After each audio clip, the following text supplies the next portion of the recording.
really helps understanding yourself and all the different things, and going through the tools of like, why did this happen? Let's look at the bigger picture. Try not to let it go so quick to rejection, to I'm the worst person in the world. Let's start off with, how do you define beauty? Well, beauty is subjective. It's whatever we want to tell ourselves, but it's also what society tells us that we should be or shouldn't be. It's what we see in movies, magazines, ads.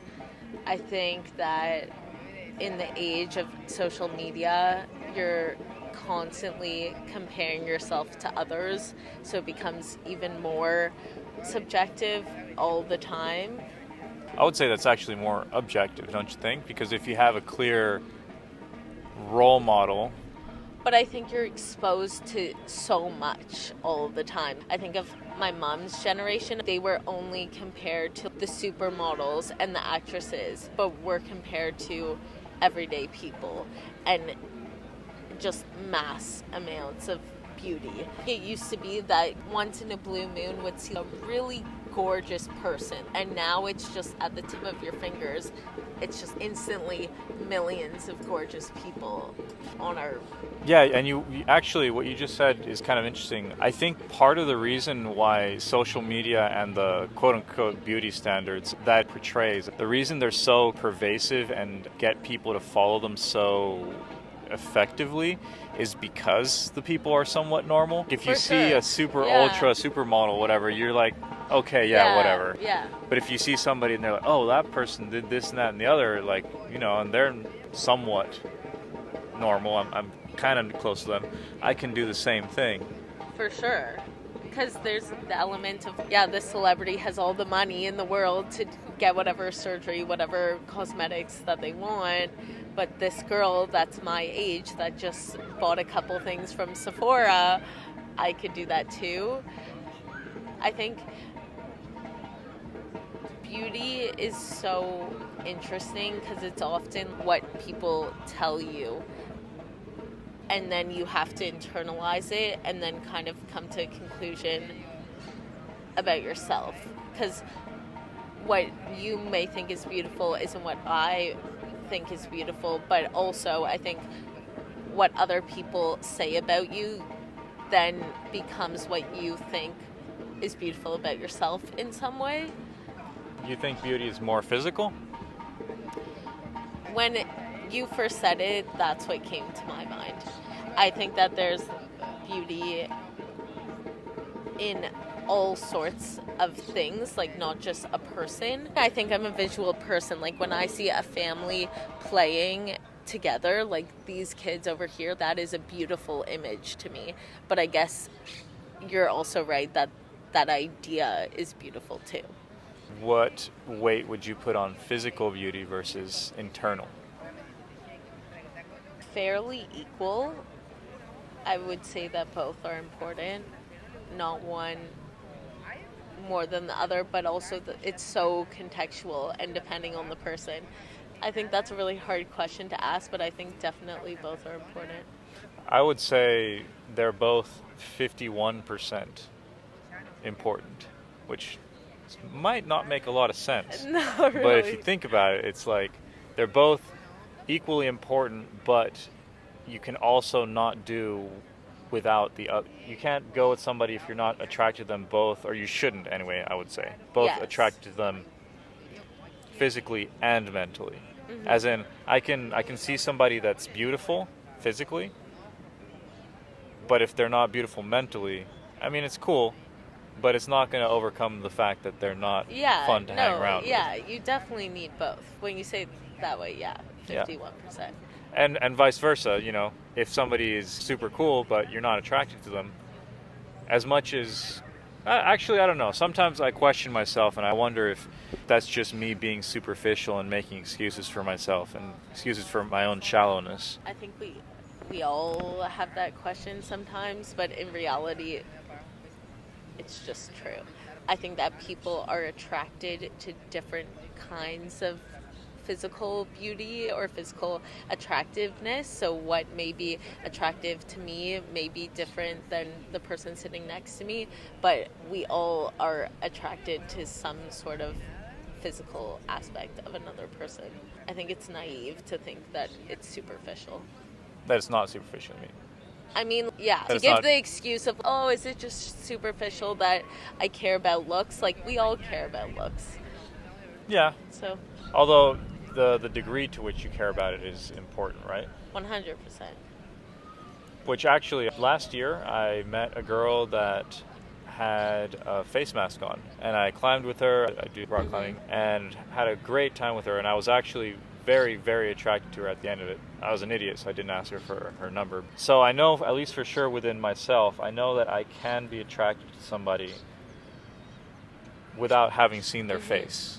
As in, you got to see the top half, but the top half doesn't really give you a lot of information.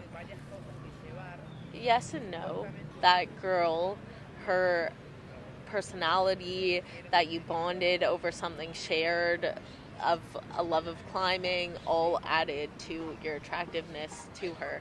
But you still, when you see someone's eyes, you can see when they're happy through somebody's eyes too. But I through wouldn't that. say that has anything to do with how physically beautiful they are. Yeah, but you're only missing this much. You That's may a have lot. been attracted to everything from the head down.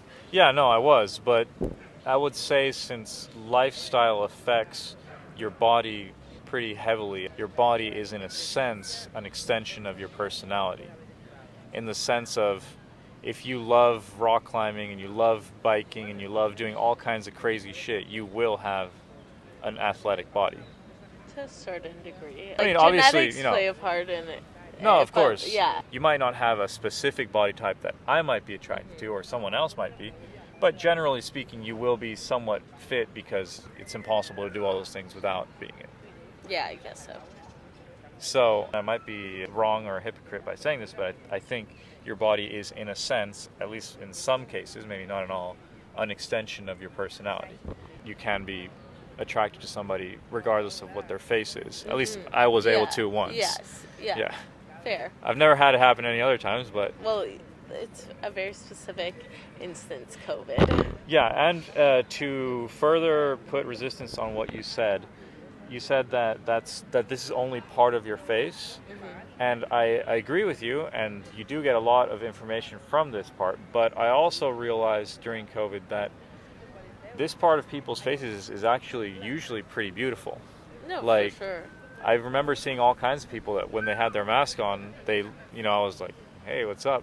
And then they took it off, and then it changed, which, I'm an asshole for thinking that, but I was also much less mature at that point, so Fair. I will judge myself like that. But in any case, No, it's true. Well, it's seeing not the whole picture. So once you uncover the whole picture, your perspective changes. It's a new image. So I will say, though, I can remember how I felt in the moment, and I don't think that even if she had been asymmetrical, let's say, underneath the mask, I don't think it would have made a difference to me at that point. Just because it felt so nice yeah, to hear the way she thought and the way she expressed herself. It was like, very interesting. Yeah, I would say with women it seems to be more easy for that to happen, no? yeah, In general. yeah, for sure. I feel like you guys are a bit more intelligent in that aspect of like actually looking for the person versus, what you were given at birth. Yeah, I would say for the most part, and for a lot of my friends, we would focus more on the whole picture, whereas my guy friends speak so objectively about girls. And I think that's actually a really big pitfall for guys. Honestly, I think For that's sure. part of the reason we have so many issues is guys just don't focus enough on that, and they don't, observe to see if they're really a good match for the people that they're attracted to.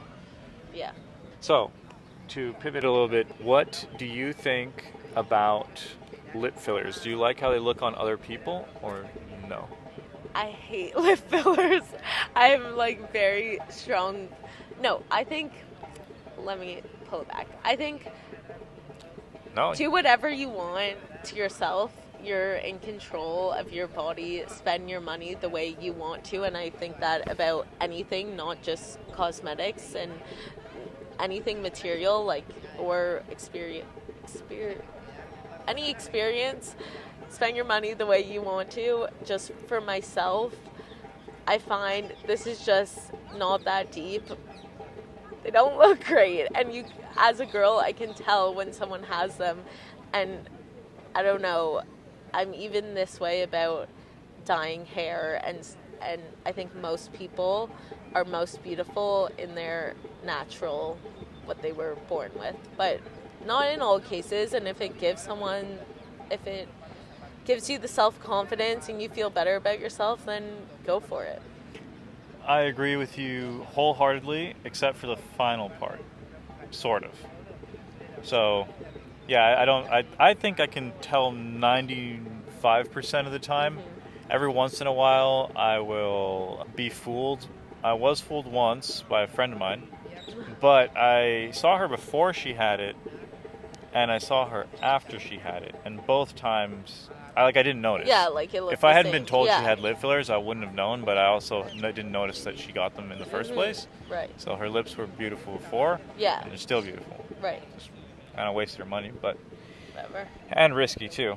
For Risky sure. in the sense of like you can overdo it. So in the place I want to push back on is on the you do you part, which I agree with it in principle. People are literally going to do whatever the fuck they want, whether I tell them to or not. Yeah. There's no way somebody's going to be like, yeah, Omar said that, so I'm not going to do it. So of course you do you, clearly, but the area that I would push back on is I would invite people to question why they think that their lips are not beautiful in the first place.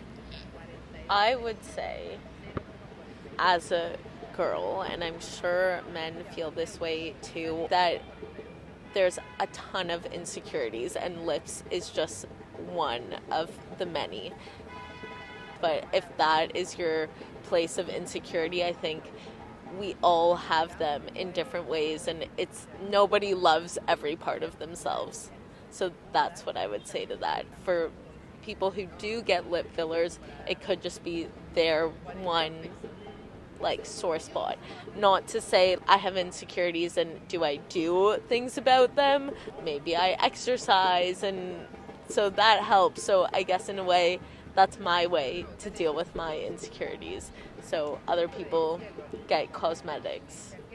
Yeah, I would sort of agree on the exercise part, because it's something that's difficult and takes time, and I guess you got to maintain the lips too. I guess. But so let's say you are insecure about your lips, or let's say somebody's trying to do. So are you insecure about anything? I will go For first sure. if you want me to. Would you like to reveal it? I feel like there's a list. I don't know. Yeah, I wouldn't pinpoint, and I think that it changes throughout different parts in my life. But yeah, I wish that there weren't so many, but there are quite a number. So I'll tell you one of mine. And hopefully that'll convince you to give me one of yours. I don't really care anymore because of the strange logic path that I used to deal with it. But I would say that I used to be insecure about my height because I'm only 5'9", which is average. And according to that's below average, but it doesn't matter.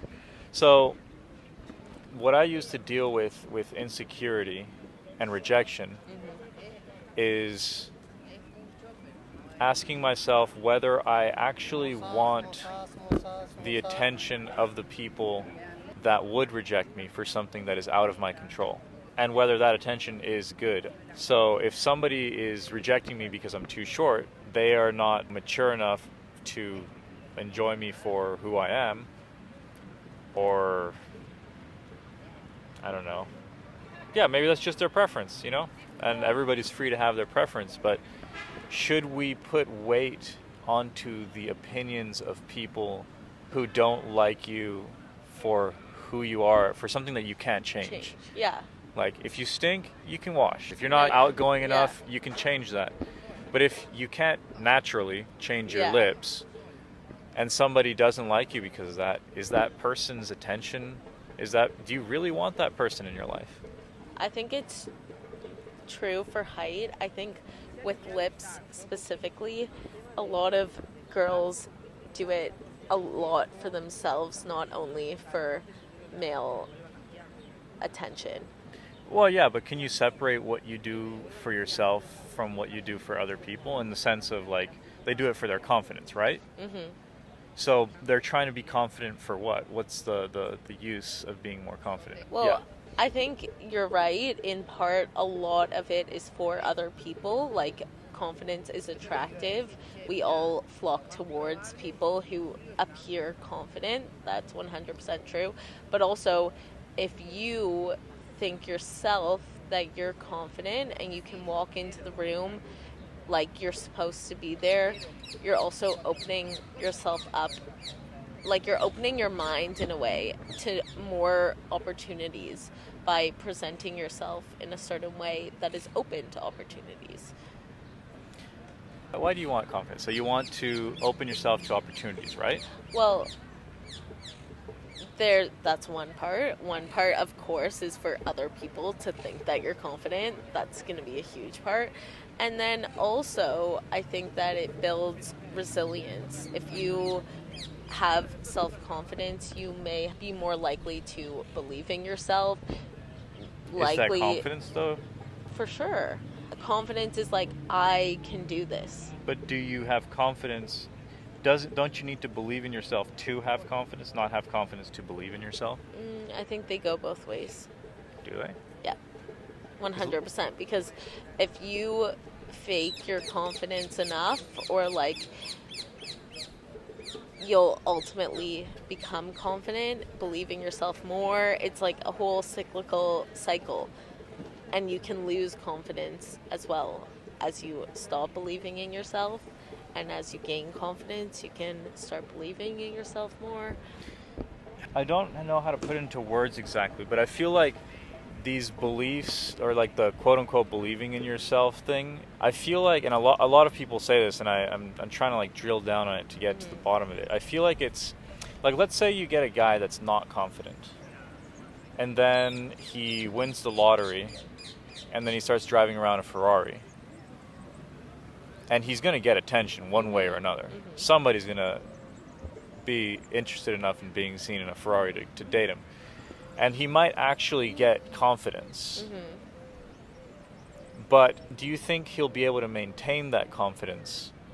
No. When he loses the money and he loses the Ferrari?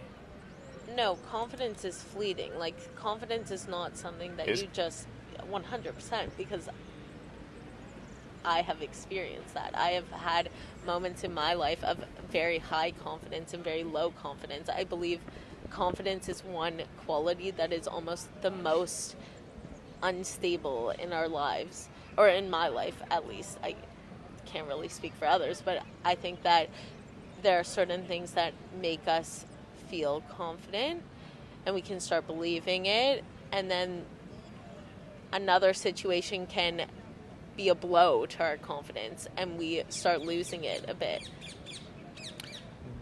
What if that wasn't actual confidence and it was just validation? What I'm trying to say is, I think confidence is being at ease with yourself. Interesting. Being at ease, being satisfied with who you are. Satisfied, I can agree with, but I think also it's being proud of who you are too. I think it's a step further on top of that. There have been points where I am satisfied with who I am, but then there are points in my life where I have been proud of myself, and those are the points where I have felt most confident. What made you not, or what makes you not confident or not proud of who you are? Because I assume you don't change that much. You're still fundamentally the same person. No, but the context around you changes. And, for example, you don't get accepted to the program that you wanted, or you get rejected, any sort of rejection is a blow to confidence. And then you can start building evidence against yourself of why they didn't think that you were worth it. And whether it's true or not, you're building the case against your own confidence. Like, it's going to drive down your self-confidence. Because you attach worth to the perception or the outcome of what you're doing. For myself, probably a lot, yeah.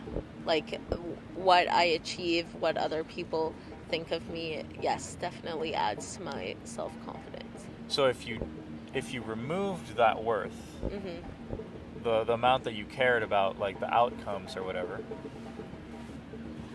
you would be able to maintain the level of confidence more consistently, no?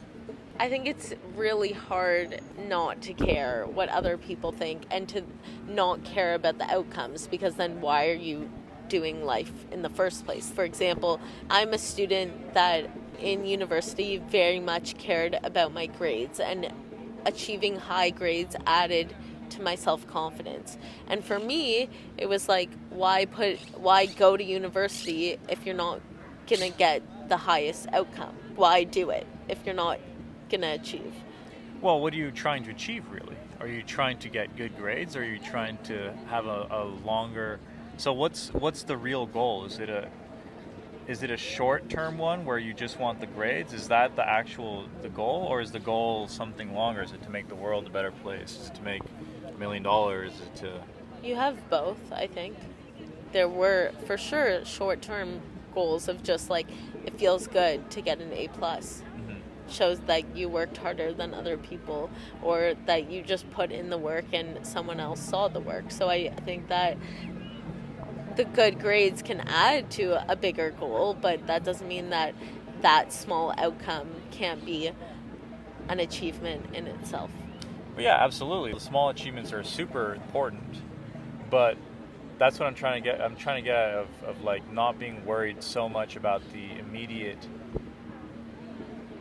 results and taking something negative. So I feel like to get like good solid confidence, you would need to accept failure, accept the fact that we aren't perfect, and that you never will be, and just to remember the end goal and not be worried about the steps along the way, because very few of the most successful people ever have gone through their success setback free. And for sure. And the important part is to, in fact, fail. I don't think you can do anything. Yeah, I guess that's it. It's kind of like taking your view of failure and changing it from something negative to something positive. For sure. It would be like the best way to achieve long-lasting confidence. When you realize that nobody that is super successful has been so always. Yeah. And that your failures aren't even a negative thing. They're in fact, like I would say that failure is, for the most part, positive. Like failure makes you stronger. Failure gives you the sauce. Yeah. No, it's true. I think it's a great thing to point out, because I feel like in our generation, or in my friend group, or in my peers, all of us are afraid of failure. I don't know one person who's just fine with it. I think that there's a lot of pressure to constantly achieve, being like the generation of participation trophies. So I think that I know many people afraid of failure, and collectively it could be why our confidence, like I agree, I see the connection. Yeah, I've never made that connection before, but yeah, I agree. Yeah, I would say it's like, that's why, like when you're not, okay, hopefully I'm going to go to the right place here. I would say the fear of not fitting in, the fear of not attracting the person that you want, or you think you want. Because sometimes it surprises you, yeah. Sure. Yeah. Or sometimes we want people that we don't realize are actually very bad for us. Yeah, that's true too. I think the fear of that failure can make us want to try to be perfect. And I don't know exactly how I'm going to get here with this, but basically it's trying to embrace the failure of social interactions in the sense that if you have a failure and you don't learn anything from it, then yeah, it was a failure. Yeah. That sucks. Yeah. There's nothing good about Yeah. that. But Yeah. if you take that failure and then you realize that, again, this is what I was trying to get at earlier with if somebody rejects you for something physical, that person probably wasn't meant for you. Yeah, no, for sure. Because, no, I agree with that. Like, just any failure, any negative outcome, any opportunity lost, any expectations that weren't met are all learning opportunities, for sure. Like, what went wrong, what can we do better next time? Learning opportunities or bullet dodging in some cases. Sometimes you will be rejected by somebody who you're probably better off being rejected by them. Yeah, and the objective thing of height, like, yeah, you can't change that. You're not going to learn from that, and I agree. Then that person just sucks. Like, yeah, I mean, who knows? Yeah. Maybe their house is full of shit that really you need somebody tall to pick up. And then, good on that person for having standards that they adhere to, right? Sure. That's what I'm trying to say, basically, is to not worry about not being able to track somebody or not being able to fit in. Because when you get rejected, sometimes that's the best thing that can happen to you. Like, I used to get pissed off when girls would reject me because I was like, God damn it, I really like her and this and that and the other. Mm-hmm. And then I started realizing that they were rejecting me for really good reasons. Yeah. See, I do the opposite. Like, I am quite afraid of rejection that I almost shy away when I think that there's even like a potential for rejection. So I think that it can be a huge barrier for sure. When I know that it's in the bag, this is for everyone. It's just easy. So yeah, you can learn so much more from like take the chance, and if you're rejected, so what? Well, and the chance. And sometimes the rejection can give you a signal, as long as you look at it objectively. Yeah. Can give you a signal of what you need to improve on. Or, as you said, that other person is not what you need. Yeah, well, sometimes you're not right for the person. Mm-hmm. Sometimes they're not right for you. Sometimes people are literally just not ready for each other. Like, for sure. I know for sure I have rejected girls just off the fact that I was nervous. Yeah. Have you ever rejected a guy out of nerves? In the sense that a dude might have come up to you and you actually liked him a lot and you were like just nervous to the point where you didn't say anything. And you might have come off standoffish. Yes, but I think for me, when I know that they are going for it and they like something about me, that's attractive within itself. So yes, but I feel like it doesn't happen as often. Well, of course not. Yeah, but I do know that feeling. Yeah, like I get what you're saying of just like, it's just, yeah, it just makes you nervous. Yeah, like, am I gonna live up to that standard that they think that I am, or like, or I even just mean like you might come off as like standoffish or cold when you just don't know what to say and you're like, oh, I like this person a lot but I don't know what to say. Yeah, just like awkward. Yeah, exactly. So you might or end up overthinking too.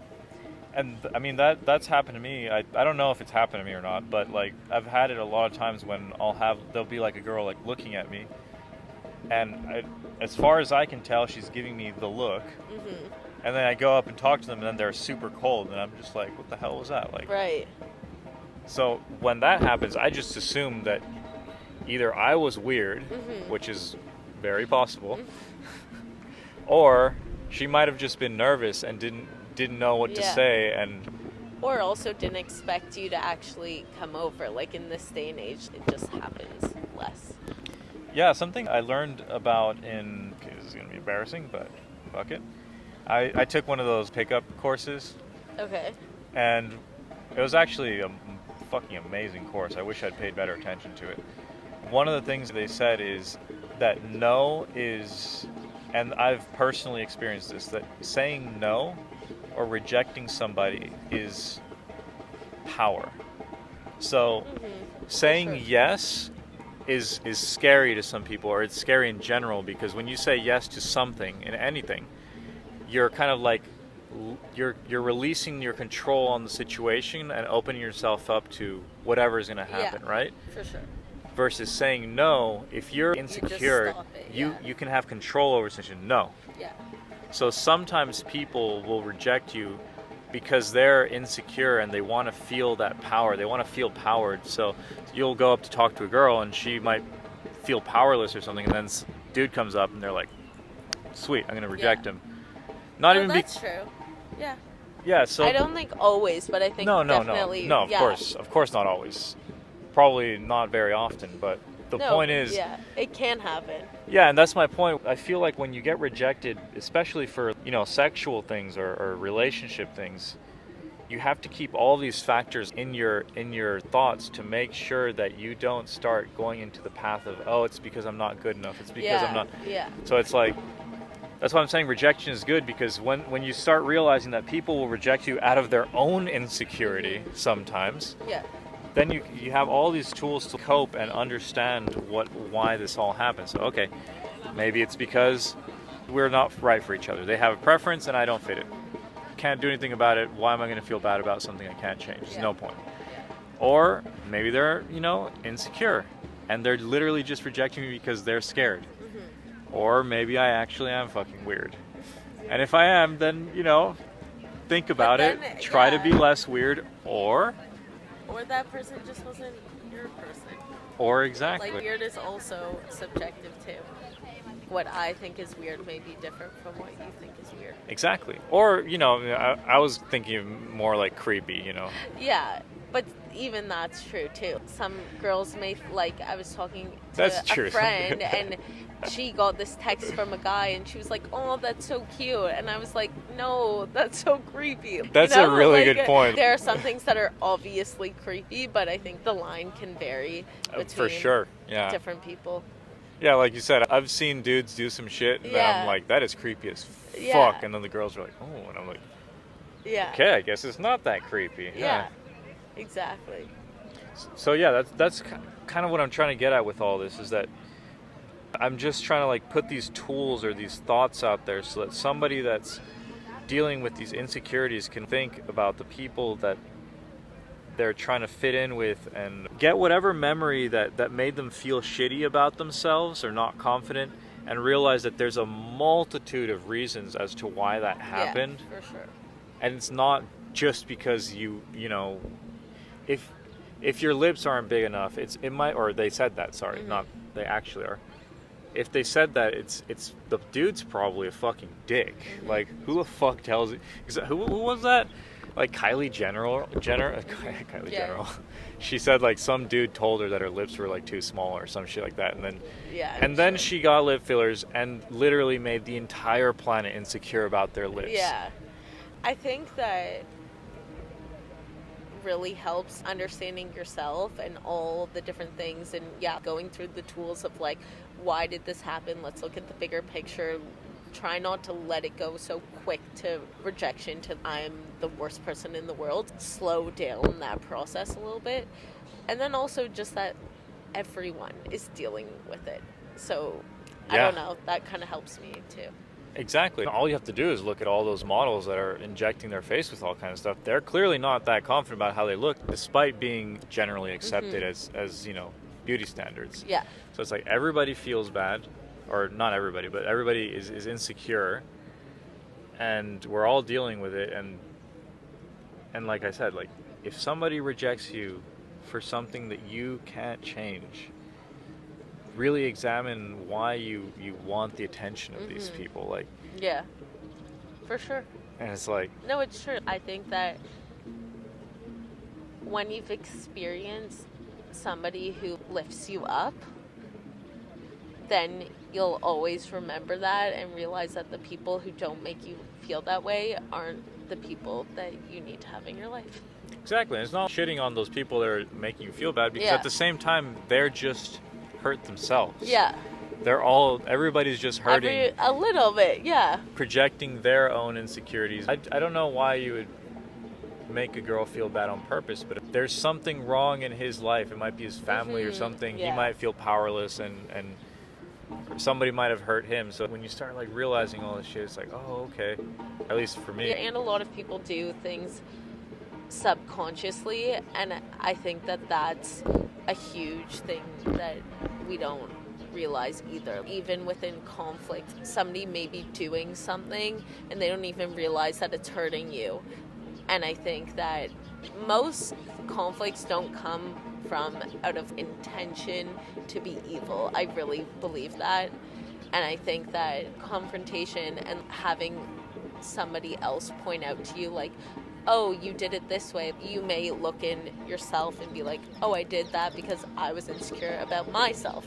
So, I don't know. All of this is good. It helps people look a little deeper, think about themselves. I mean, like, the fact that I can say something that you're understanding, because I've got all this shit in my head, but it's all like, it's not necessarily packaged right, but like, sometimes you'll say something and people will just get defensive and just ignore everything you say, and then like, at least I know that once I did find a somewhat okay way.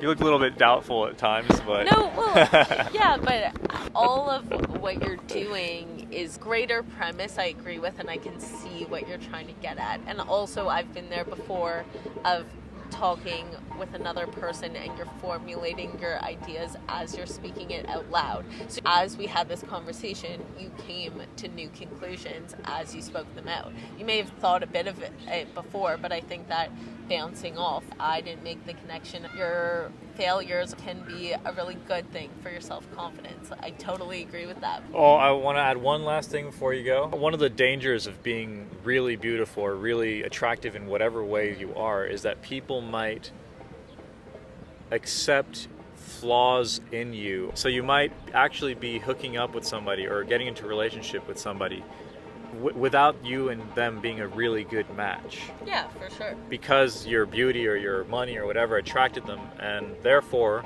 you're not with the right person. I guess you could grow together and become right for each other, but yeah, but of course there's a level. Not, yeah, there's a level of like, are you compatible? Like, yeah, your personalities like are gonna mesh or clash.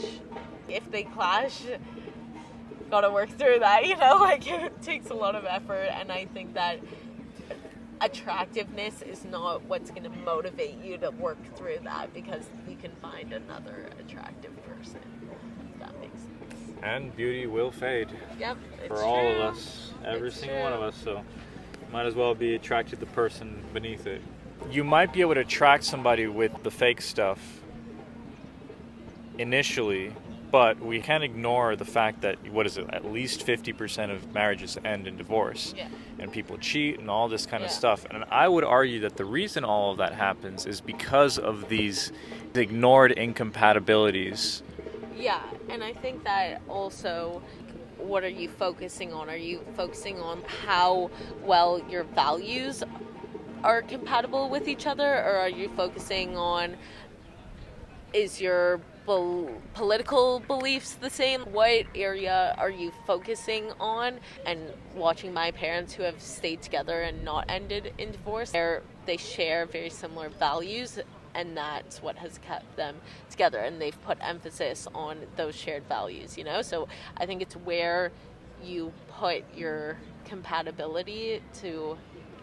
And you might not realize that you're not quite as compatible as you think if the dude gets so attracted to you because he loves your lips. You might not realize that there's some deep incompatibilities there, and then 20 years down the line you got kids and shit, and then the dude's like, goodbye, well, I can find somebody 20 years younger who has lips.